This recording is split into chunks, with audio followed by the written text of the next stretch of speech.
नमस्कार साथियों, मैं अजय सेन एमजी क्लासेस पृथ्वीपुर से एमजी क्लासेस के यूट्यूब प्लेटफॉर्म पर आपका स्वागत करता हूं। चलिए देखिए हम भारत भूगोल के संदर्भ में राज्यों का क्रम देख रहे हैं और राज्य दर राज्य को पढ़ते जा रहे हैं और साथ में वहाँ की राजनीतिक और भौगोलिक स्थिति के बारे में भी चर्चा कर रहे हैं। देखिए आज देखने वाले हैं हम भारत के सबसे बड़े राज्य को या भारत के क्षेत्रफल की दृष्टि से सबसे बड़े राज्य राजस्थान के बारे में। यदि हम राजस्थान के बारे में यदि चर्चा करें तो राजस्थान का इतिहास अपने आप में भी एक बहुत बड़ा गुत्थी का केंद्र बना होता है। देखिए राजस्थान का इतिहास जाना जाता है आपका बहुत ही शौर्यमय कहानियों के लिए, बहुत ही ज़्यादा लड़ाइयों के लिए और बहुत ही ज़्यादा आपके शूरवीरों के लिए। हमने देखा कि देखिए जब हम बात करते हैं ऐतिहासिक दृष्टि से या फिर ऐतिहासिक घटनाओं के बारे में तो यहाँ पर हम देखेंगे कि राजस्थान से जुड़े हुए महान व्यक्ति जिनका नाम था महाराणा प्रताप, वो भी कहाँ से, तो आपके चित्तौड़गढ़ से क्या करते थे, चित्तौड़गढ़ के ही निवासी हुआ करते थे या चित्तौड़ के निवासी थे। अब देखिए यदि हम बात करें राजस्थान की गठन की, स्थापना की और वर्तमान स्थिति के बारे में, यदि हम वर्तमान स्थिति की बात की जाए तो यहाँ पर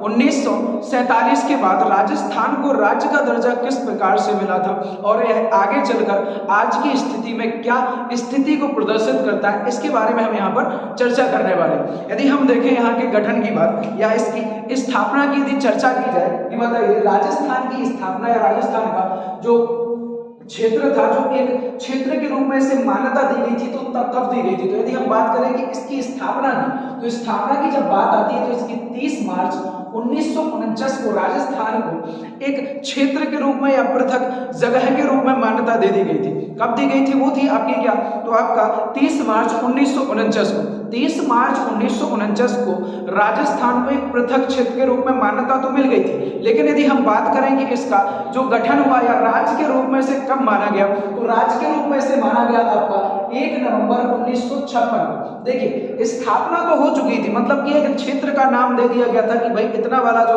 क्षेत्र है इसे क्या बोला जाएगा, राजस्थान बोला जाएगा। अब राजस्थान को राज्य के रूप में कब से जाने लगा था, तो वो था आपका कौन सा, आपका देखिए 1 नवंबर 1956 को राज्य पुनर्गठन आयोग का क्या हुआ था, निर्माण हुआ था या गठन किया गया था या लाया गया था, जो फजल अली के आयोग में, फजल अली के नेतृत्व में आया गया था। उसी के अंतर्गत क्या होता है, आपके कई सारे राज्यों का गठन किया गया था। उन्हीं में से आपका मध्य प्रदेश भी एक राज्य था जिसका 1 नवंबर 1956 को क्या किया गया था, गठन किया गया था। अब चलिए यहाँ की बात करते हैं कि जब इसका गठन हो गया तो इसकी राजधानी कैसे बनाया गया। राजधानी की जब बात आती है तो भाई हम देखते हैं कि यहाँ की राजधानी बनाया गया था जयपुर को। हाँ जी हाँ भाई, जयपुर आपका पिंक सिटी के नाम से भी जाना जाता है, गुलाबी शहर के नाम से भी जाना जाता है। कौन सा, तो आपका जयपुर। वही जयपुर जो आपकी राजधानी कहाँ की है, तो राजस्थान की। राजस्थान की राजधानी कौन है, तो जयपुर, जिसे हम पिंक सिटी के नाम से भी जानते हैं। अब देखिए यहाँ की राजधानी को तो बना दिया गया, तो अब आते हैं यहाँ के जिलों के ऊपर कि भाई जब राजधानी बन गया, राज्य बन गया, तो इसमें कितने जिले बनाए गए। जब प्रारंभ में इसकी बात की जाए तो जिलों की जो अभी वर्तमान में यदि संख्या की बात की जाए तो 22 जिले। कितने जिले, तो आज देखेंगे कि भाई हम जो अभी की प्रेजेंट वाली या वर्तमान की स्थिति में जो राजस्थान में जिलों की संख्या है वो कितनी है, वो है आपकी कितनी, तो 22 जिले यहाँ पर क्या है अभी वर्तमान में बनाए गए। अब देखिए यहाँ पर बात करें 22 जिले तो थे, 22 जिलों में अब विधानसभा सीटें कितनी है, विधानसभा की जो सीटें हैं वो कितनी निकाली जाती है, कितनी है यहाँ पर विधानसभा सीटों में जब हम बात करते हैं तो यहाँ पर 200 विधानसभा है। कितनी है, तो 200। जी हाँ भाई, राजस्थान आपका कुल मिलाकर 200 विधानसभा सीटों पर यहाँ पर क्या करता है, कब्जा करके बैठा है। मतलब कि पूरे राजस्थान में आपके 22 जिले हैं और 22 जिलों में आपके 200 विधानसभा सीटों का क्या होता है, यहाँ पर गठन किया गया है। 200 विधानसभा सीटें यहाँ से निकाली जाती है। अब देखिए बात करें यहाँ के जनघनत्व की, इतना बड़ा या इतना सबसे विशाल क्षेत्र आपके भारत का राजस्थान, जो क्षेत्रफल की दृष्टि से भी क्या है आपका भारत का सबसे बड़ा राज्य। इसमें देखिए विधानसभा सीटें हमने देख ली कितनी है, तो 200 है। अब बात करें जनघनत्व की कि भाई यहाँ पर आपका जनघनत्व कितना पाया जाता है। जब इतना विशाल क्षेत्र तो यहाँ पर जनघनत्व की जो कैटेगरी है वो कहां पर आती है, तो देखेंगे जनघनत्व तो आपका यहाँ पर पाया जाता है 200 व्यक्ति वर्ग किलोमीटर, यानी कि आपके पूरे राजस्थान में जो आपके 1 वर्ग किलोमीटर के एरिया में रहने वाले व्यक्तियों की संख्या है वो है आपकी 200, यानी 200 व्यक्ति 1 किलोमीटर के या 1 वर्ग किलोमीटर के एरिया में क्या करते हैं, निवास करते हैं। अब देखिए यदि बात करें हम यहाँ की साक्षरता की, देखिए यहाँ पर पहले जो हमने देखा कि जनघनत्व यहाँ पर 200 वर्ग किलोमीटर आता है। अब देखिए इसका आधे से ज्यादा हिस्सा, सॉरी आधा हिस्सा तो आपका किसमें चला जाता है, वो चला जाता है आपका थार मरुस्थल में, मतलब कि आधा हिस्सा तो इसका रेगिस्तानी है, यानी कि कैसा है, मरुस्थलीय में, और आधा रहा जो हिस्सा है उस पर ही क्या होते हैं आपके व्यक्तियों का रहवास पाया जाता है। उसी हिसाब से आपका यहाँ पर क्या है, जनघनत्व को भी डिक्लेयर किया गया है। वो क्या है आपका, तो वो है आपका 200 व्यक्ति वर्ग किलोमीटर के हिसाब से। अब देखिए यहाँ पर बात करें हम साक्षरता की, साक्षरता में यहाँ की बात करें तो भाई साक्षरता यहाँ की सबसे कम पाई जाती है, मतलब साक्षरता के मामले में यह कम श्रेणी में आता है। क्यों आता है, क्योंकि देखिए राजस्थान में एक मान्यता है कि क्या होता है, यहाँ पर व्यक्तियों की, बच्चों की जल्दी शादी करा दी जाती है। जैसे ही क्या होता है, बच्चा या लड़का या लड़की कोई जैसे ही आपका 12 से 13 या 14 वर्ष का होता है उसकी क्या करवा दी जाती है, शादी या विवाह करवा दिया जाता है। देखिए यहाँ पर ज्यादातर जो लोग पाए जाते हैं वो मारवाड़ी पाए जाते हैं। मारवाड़ी आपके उद्योग धंधों के लिए जाने जाते हैं, व्यापार के लिए जाने जाते हैं, और ये अपना दूसरे किसी व्यापारी के साथ अपना अच्छा संबंध स्थापित करने के लिए क्या करते हैं, अपने बच्चों के विवाह को क्या करते हैं, संपन्न करा देते हैं, या एक दूसरे के साथ अपने बच्चों का विवाह करा देते हैं, ताकि आपके आगे आने वाले और जो वैवाहिक संबंध होंगे वो आपके व्यापारिक संबंधों के साथ जुड़कर और मजबूत हो जाए। तो यहाँ पर देखिए साक्षरता के मामले में बात की जाए तो 66% ही पाई जाती है। यहाँ पर जो आपके लोग बाग होते हैं वो कम पढ़ पाते हैं। क्यों पढ़ पाते हैं, क्योंकि इनका विवाह की जो रीति है वो बहुत जल्दी कर दी जाती है। अब चलिए यहाँ पर बात करें हमका लिंगानुपात की, चलिए ठीक है, यहाँ का लिंगानुपात कितना है, सेक्स रेशियो कितना है। तो सेक्स रेशियो में या लिंगानुपात में यदि बात करें तो यहाँ का लिंगानुपात आपका 928 प्रति 1000 पुरुष, मतलब कि यहाँ पर 1000 पुरुषों पर 928 महिलाएं। देखिए सेक्स रेशियो यहाँ का ठीक है, काफी अच्छा है यहाँ का। अब देखिए यदि बात करें यहाँ पर कि यहाँ के वर्तमान मुख्यमंत्री कौन है, देखिए यहाँ पर हमने देख लिया साक्षरता देख ली, लिंगानुपात देख लिया, इसका गठन देख लिया, राजधानी देख ली, विधानसभा देख ली। देखिए विधानसभा सीटों में हमने कितनी 200 की बात की। अब एक चीज और समझना, यहाँ पर एक चीज और आती है कि विधानसभा जो 200 सीटें यहाँ से निकलती हैं तो इनमें से राज्यसभा और लोकसभा के लिए कितनी निकाली जाती है, तो लोकसभा के लिए आपकी निकाली जाती है यहाँ से 10 सीटें। और बात करें राज्यसभा, सॉरी जो आपकी लोकसभा के लिए, राज्यसभा के लिए जो सीटें निकलती हैं वो निकलती हैं 10, और यदि लोकसभा की बात करें तो लोकसभा के लिए यहाँ से सीटें निकाली जाती हैं 25 सीटें लोकसभा के लिए, और राज्यसभा के लिए 10 सीटें यहाँ से क्या होती है, निकाली जाती है। अब देखिए यहाँ पर हम थे कहाँ पर, तो मुख्यमंत्री की बात कर रहे थे कि यहाँ के वर्तमान मुख्यमंत्री कौन है। तो वर्तमान में यहाँ पर मुख्यमंत्री है कौन, तो यहाँ पर मुख्यमंत्री बनाए गए थे आपके अशोक गहलोत। अशोक गहलोत को यहाँ पर वर्तमान में मुख्यमंत्री का दर्जा प्राप्त है, या मुख्यमंत्री यहाँ के हैं। यह देखिए कांग्रेस पार्टी से बिलोंग करते हैं या कांग्रेस पार्टी से आते हैं। देखिए हमेशा आपके राजस्थान में मुख्यमंत्री को लेकर हमेशा विवाद चलते रहते हैं। कैसे, दो यहाँ के दो प्रमुख व्यक्ति जो आपके मुख्यमंत्री पद के दावेदार थे, जिनका एक का नाम था सचिन पायलट और दूसरे थे कौन से आपके, तो दूसरे थे अशोक गहलोत। इन दोनों में तनातनी चलती रहती है हमेशा एक ही पद को लेकर। अब देखिए बात करते हैं यहाँ के राज्यपाल के बारे में कि यहाँ के राज्यपाल कौन है।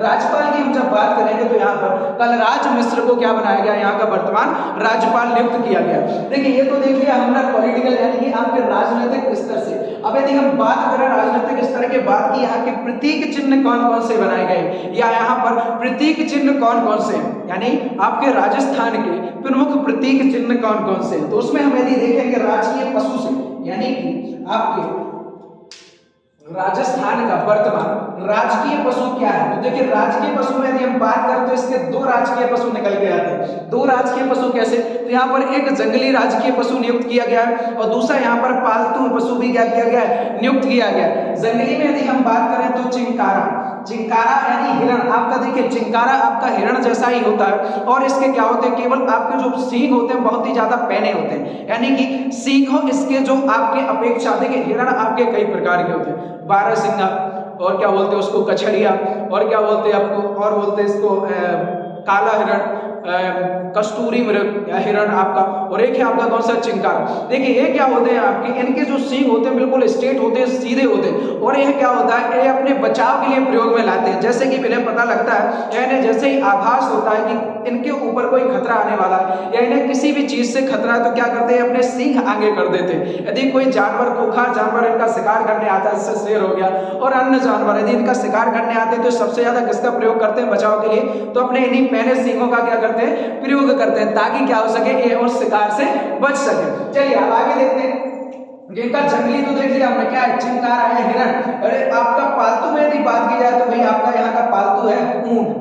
ऊंट आपका रेगिस्तान का पालतू राजकीय पशु में बनाया गया है। अब देखिए बात की, ऊंट सुनकर आपको एक चीज याद आ जानी चाहिए कि हमेशा कि ऊंट में आपका पानी संचय करने की क्या पाई जाती है, उसमें एक गुण पाया जाता है। मतलब कि ऊंट को यदि आप एक बार पानी पिला दीजिए तो वह 10 से 12 दिन तक क्या कर सकता है, आपका बिना पानी पिए रह सकता है। देखिए राजस्थान में जो एरिया है आपका मरुस्थलीय क्षेत्र है, वहां पर पानी की काफी कमी होती है। इसी हिसाब से वहां पर ऊंट को क्या किया गया, वहां पर यातायात के साधन के लिए प्रयोग किया जाता है। और ऊंट को रेगिस्तान का जहाज भी कहा जाता है, या राजस्थान का जहाज भी कहा जाता है। चलिए आगे देखते हैं। यदि हम बात करें यहाँ के राजकीय पक्षी के बारे में, देखो हमने यहाँ के पशु को देख लिया, दो प्रकार के पशु थे, जंगली में आ जाता तो चिंकारा और पालतू में आए तो ऊंट आता है। अब यहाँ की बात करें पक्षी के बारे में कि यहाँ का राजकीय पक्षी क्या है, तो राजकीय पक्षी में यहाँ का आता है गोड़ावड़, यानी कि क्या बोलते हैं इसको, गोड़ावड़ यहाँ का राजकीय पक्षी है। और यदि हम बात करें यहाँ के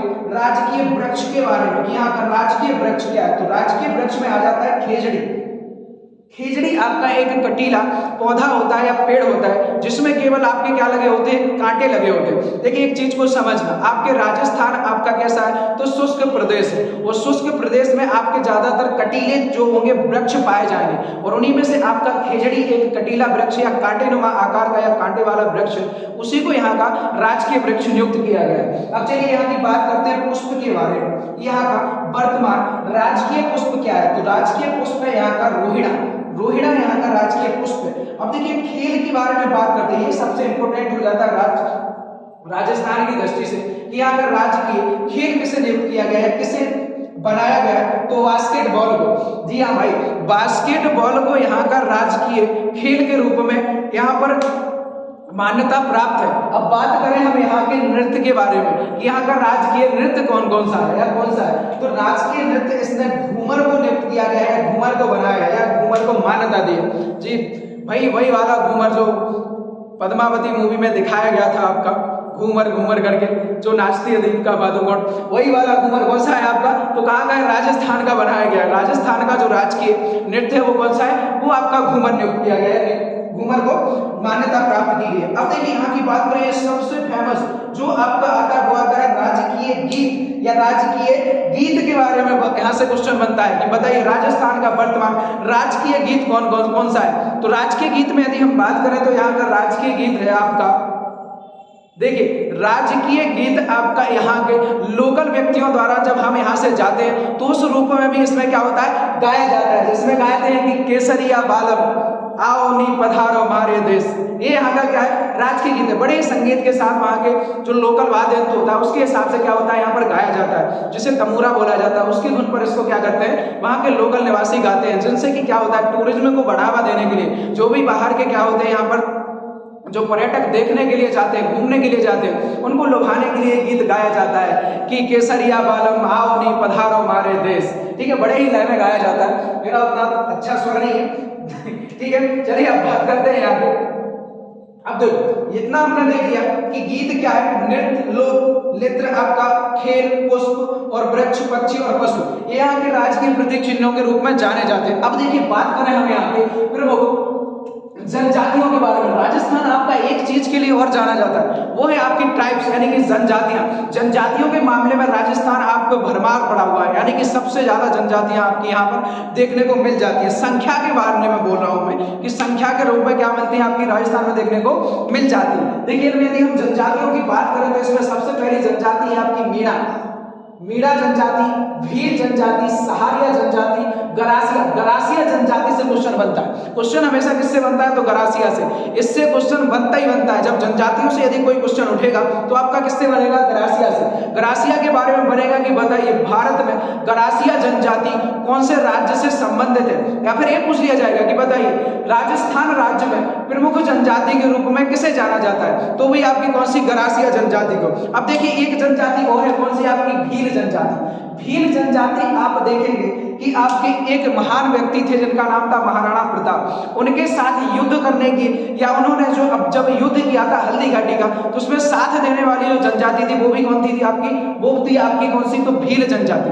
देखो जब महाराणा प्रताप द्वारा युद्ध लड़ा गया हल्दी घाटी का युद्ध, तो इसमें क्या होता है कि इनके जो भी राजपूताना शासक थे, राजपूताना जो भी रजवाड़े थे, उन्होंने साथ देने से मना कर दिया था। बहुत कम लोग थे जो इनका साथ दे रहे थे, क्योंकि देखिए वो जानते थे कि अकबर के साथ युद्ध करेंगे तो कहीं ना कहीं हमें हानि का हाथ उठानी पड़ेगी, मतलब जीत तो निश्चित है नहीं। लेकिन देखिए इनमें से वहां की एक लोकल जनजाति थी, जनजातियां थे जो वनवासी भी कहलाते थे, भील जनजाति, उन लोगों ने महाराणा प्रताप का साथ दिया। और कहते हैं कि जब महाराणा प्रताप क्या होता है, जब इस युद्ध में हारने लग जाते हैं तो ऐसा कहते हैं कि वो महाराणा प्रताप इस युद्ध से भाग गए थे, मतलब कि चले गए थे कहीं पर। तो जनजाति जो इसके साथ लड़ रही थी उसने भी आज तक यानी वहीं से क्या किया था, दूसरी ओर पलायन कर गए थे, यानी दूसरी जगह पर। और वो कहते हैं कि अभी भी उनकी ऐसी मान्यता, भील जनजातियों की उनकी मान्यता है कि अभी भी जो महाराणा प्रताप है वो क्या है, भटक रहे हैं जंगलों में, वो घर पर नहीं रहते। तो उनके हिसाब से आज भी जनजाति लोग उनके साथ जो दे रहे थे, भील जनजाति, वो लोग भी क्या करते हैं, अभी भी दर दर यानी गांव गांव जाकर अभी वो भी क्या करते हैं, वो स्थायी घर नहीं बनाते और भटकते रहते हैं, जिन्हें हम बंजारे के रूप में जानते हैं। किसके रूप में जानते हैं, बंजारे के रूप में भी जानते हैं। वह जनजाति आपकी कौन सी थी, भील जनजाति के कुछ समूह हुआ करता था जो आज हम बंजारे के रूप में देखते हैं, जो महाराणा प्रताप के साथ कौन से हल्दी घाटी के युद्ध में भी उन्होंने क्या किया था, तो युद्ध में साथ दिया था। चलिए बात करते हैं और आपकी सासी जनजाति। ये जनजातियां प्रमुख रूप से कहां पाई जाती है, तो राजस्थान में पाई जाती है। अब देखिए यहाँ अगर बात करें हम चित्रकला के बारे में कि बताइए राजस्थान आपका, देखिए राजस्थान आपका जाना जाता है किस चीज के लिए, राजस्थान जाना जाता है आपका साहित्य के लिए, राजस्थान आपका जाना जाता है त्योहारों के लिए, राजस्थान जाना जाता है आपका तीज त्योहारों के साथ साथ आपके चित्रकला के लिए, जनजातियों के लिए, किलों के लिए, रजवाड़ों के लिए और आपके यहाँ के खान पान के लिए। मतलब आप राजस्थान की जितनी भी ज्यादा उसको पढ़ने की कोशिश करेंगे उतना आपको कम लगने लग जाएगा। यहाँ पर हर एक क्षेत्र में, हर एक क्षेत्र अपने आप में एक अलग टॉपिक लिए रहता है। चलिए अब बात करते हैं हम यहाँ के प्रमुख शैलियों के बारे में कि यहाँ पर शैली कौन कौन सी, कला शैली कौन कौन सी विकसित की गई थी। तो सबसे पहले यदि हम बात करें बूंदी कला शैली, जयपुर कला शैली, मारवाड़ कला शैली और मेवाड़ कला शैली, यह आपकी चित्रकला शैलियां हैं जिनमें क्या होता है वहां के लोकल व्यक्तियों द्वारा चित्रकारी की जाती है इन शैलियों के माध्यम से। चलिए अब यदि हम बात करें कि आपका राजस्थान का इतिहास हम कैसे पता लगाएं, या राजस्थान का हमें लिखित में किस चीज से या किन किन ग्रंथों से हमें साक्ष्य प्राप्त होते हैं, या किन ग्रंथों द्वारा हमें राजस्थान के बारे में पता चलेगा, ऐसे कौन सी कृतियां हैं, ऐसे कौन से लेखन हैं जिनमें राजस्थान का हमें कहीं ना कहीं जिक्र देखने को मिल जाता है। तो देखेंगे हम सबसे पहले कि यदि हम यहाँ पर लेखन और कृतियों की बात करें तो आपका एक सबसे बड़ा महाग्रंथ या महाकाव्य जो है आपका पृथ्वीराज रासो, पृथ्वीराज रासो आपका राजस्थान की जगह से ही संबंधित है, या राजस्थान की एक जगह थी तराइन, तराइन में आपका क्या हुआ था कि पृथ्वीराज चौहान और मोहम्मद गौरी के बीच तराइन का प्रथम और द्वितीय दोनों युद्ध लड़े गए थे, जो आज वर्तमान में कहां पढ़ते हैं, तो वो पढ़ते हैं आपके राजस्थान में पढ़ते हैं। तो देखिए पहला जो ग्रंथ है या कृति है वो है पृथ्वीराज रासो, जो किसने लिखा था, जो लिखा था चक्रवर्ती द्वारा। इसमें अपने राजस्थान के गौरवशाली इतिहास का हमें वर्णन देखने को मिलता है। दूसरा है आपका पृथ्वीराज विजय, पृथ्वीराज विजय जो लिखा था वो लिखा था जयानगा द्वारा पृथ्वीराज विजय लिखा गया था। देखिए पृथ्वीराज विजय वही विजय है जब तराइन का प्रथम युद्ध जीत गया था, उसमें क्या हुआ था, जयानगा द्वारा क्या किया गया था, इसमें पृथ्वीराज के जीत का वर्णन किया गया था। और एक तीसरा आपको देखने को मिलता है वो है आपका प्रबंध चिंतामणि, प्रबंध चिंतामणि में भी आपका क्या होता है, राजस्थान का इतिहास हमें इसमें देखने को मिल जाता है। तो देखिए ये आपकी लेखन और आपकी कृतियां थी जिससे हमें राजस्थान के इतिहास के बारे में भी जानकारी मिलती है। अब देखिए यदि हम बात करें यहाँ के प्रमुख नदियों के बारे में कि यहाँ से निकलने वाली प्रमुख नदियां कौन कौन सी, वैसे तो देखिए हमें पता कि आपका राजस्थान का लगभग आपका 40 से 45% हिस्सा है वो कैसा है, पूरा का पूरा रेतीलायनी रेगिस्तानी है, यहाँ पर धूल ही पाई जाती है। जो आपका भारत का सबसे बड़ा मरुस्थल या सबसे बड़ा आपका मरुस्थल का निर्माण करता है, जो कौन सा है आपका थार मरुस्थल, वो कहाँ है आपके राजस्थान में ही पड़ता है। भारत का सबसे बड़ा राजस्थान का थार मरुस्थल है, ठीक है, इस चीज को याद रखना। अब देखिए बात करें नदियों की, तो नदियां यहाँ से होती है आपकी सबसे पहली जो नदी है वो है आपकी साबरमती। साबरमती नदी आपकी देखिए राजस्थान में ज्यादा नहीं बहती है, मात्र 40 किलोमीटर बहती है और फिर इसमें गुजरात में चली जाती है, गुजरात में होते हुए कहाँ मिल जाती है, खंबात की खाड़ी में मिल जाती है। लेकिन आपका उद्गम कहाँ से होता है, तो उद्गम होता है आपका राजस्थान से। जो साबरमती है आपकी, कहाँ बहती है? तो ये बहती है आपकी राजस्थान में। दूसरी यहाँ पर जोजली, लिलारी और सिकारी, ये तीन नदियां आपकी साबरमती नदी की ही सहायक नदियां हैं जो आपकी कहीं ना कहीं कहां पर?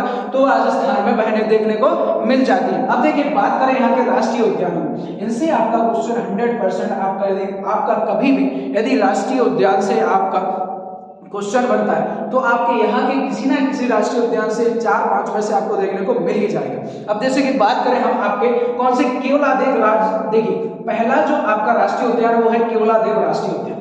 केवलादेव राष्ट्रीय उद्यान आपका कहाँ पड़ता है? तो ये पड़ता है आपका राजस्थान में। राजस्थान में कौन सी जगह पर? तो भरतपुर में। भरतपुर में है आपका केवलादेव राष्ट्रीय उद्यान। दूसरा है आपका रणथंभौर राष्ट्रीय उद्यान, ये कहाँ पड़ता है? तो ये है आपका माधोपुर में। तीसरा है आपका सरिस्का नेशनल पार्क, सरिस्का राष्ट्रीय उद्यान, ये कहाँ पड़ता है? अलवर में। और चौथा है आपका दाहर पड़ता है आपका दाहर में। ये 4 प्रमुख यहाँ के राष्ट्रीय उद्यान है जो आपके राजस्थान में पड़ने वाले राष्ट्रीय उद्यान होते हैं। जैसे कि आपका पहला है केवलादेव, दूसरा है रणथंभौर, तीसरा है सरिस्का और चौथा है दाहर। ये चारों के चार क्या है? आपके राष्ट्रीय उद्यान है जो राजस्थान के प्रमुख राष्ट्रीय उद्यानों में से होते हैं। अब देखिए बात करें यहाँ के प्रमुख मंदिरों के बारे में कि यहाँ पर प्रमुख मंदिर कौन कौन से पाए जाते हैं। मंदिरों की श्रेणी में यदि हम बात की जाए तो सबसे पहले देखेंगे हम कौन सा?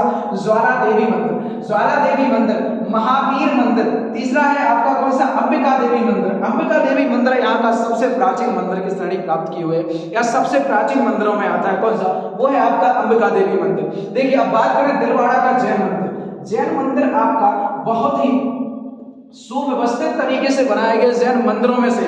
देखिए ये केवल एक मंदिर नहीं है, जैन मंदिर है, कई सारे मंदिर बनाए गए। कहां पर बनाए गए? तो ये बनाए गए हैं आपके कहां पर? ये बनाए गए माउंट आबू पर्वत पर बनाए गए। माउंट आबू पर्वत कहां है? तो आपका राजस्थान में। कौन सी पर्वतमाला पड़ती है? तो यहाँ पर देखिए भारत की ही नहीं विश्व की सबसे प्राचीन पर्वतमाला श्रेणी कौन सी? आपकी अरावली पर्वतमाला श्रेणी। ये कहां से निकलती है? राजस्थान से निकलती है। देखिए इस हिस्से से कहां से निकलेगी? इस हिस्से से निकलती जाती है आपकी कौन सी?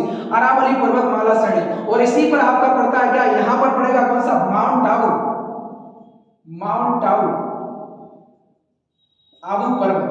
आबू पर्वत आपका इस जगह पड़ेगा और इसी पर आपका बनाया गया है दिलवाड़ा का जैन मंदिर जो सबसे ऊंचा है। देखिए अब बात करें यहाँ पर राजस्थान की सबसे ऊंची चोटी भी, गुरु शिखर भी, वो कहाँ है? आपकी माउंट आबू पर्वत पे, जो आपकी किसमें आती है? तो वो भी आपकी आती है किसमें? तो अरावली पर्वतमाला श्रेणी के अंतर्गत ही आती है। अब चलिए बात करें यहाँ पर आपका जो सबसे प्राचीन मंदिरों के बाद आपका आता है एक और मंदिर जो है आपका कौन सा?